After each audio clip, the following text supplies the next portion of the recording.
Right? This is what it's about. This is how it operates. And this is what we have to understand. It's not about perfection. It's about priesthood authority.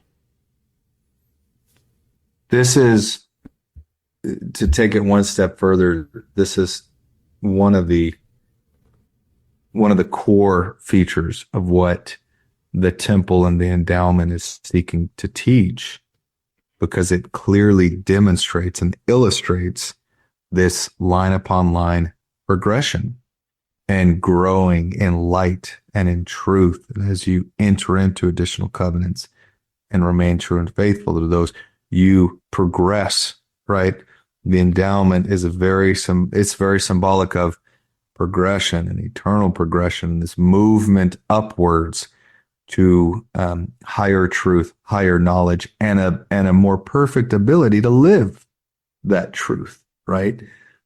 That is the plan. That is the process. That is the priesthood order that you're talking about here. And we tend to forget that that is essentially the day-to-day activities of everyone in God's kingdom. I mean, and that means sometimes people are going to mess up.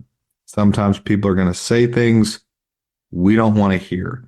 Or somebody has an idea about how things should be run. They're very impactful about it or very forceful about it. And maybe they're slightly misguided. Or maybe you're the one that's slightly misguided. Maybe you're the one that's not seeing things correctly and not in alignment with, the Lord's methods and ways of doing things. And you have to be humble enough to recognize that. Or the inverse, you have to have discernment to recognize when somebody else might be missing the mark, but you shouldn't allow that to impact or negatively affect your testimony and your conversion to the Lord. That's not what it's about. The point is, we're all going through that progression. The church is going through that progression, and that means sometimes we miss the mark. Okay, we keep moving forward. That's the entire point of everything. Yeah, and that's one of the beautiful things about the endowment, is it teaches us how to preserve that order. Like if the endowment protects us from situations where someone else gets their own seer stone and now they're the prophet and the current prophet is not the prophet anymore. Like, that's part of the gift of the endowment, is we can now discern truth based on the priesthood order. And we can recognize the priesthood order and align ourselves with that order, because that order goes back to Jesus, right? It's his order. And that's how we align ourselves with Christ. And that's one of the grand teachings of the endowment, is how to really discern spirits in that way, where we can always align ourselves with the Spirit of Christ through his servants whom he has chosen. Let's talk about mission calls. Several of these sections are about people getting called to missions. Orson Pratt, Edward Partridge, Parley P. Pratt, Thomas B. Marsh.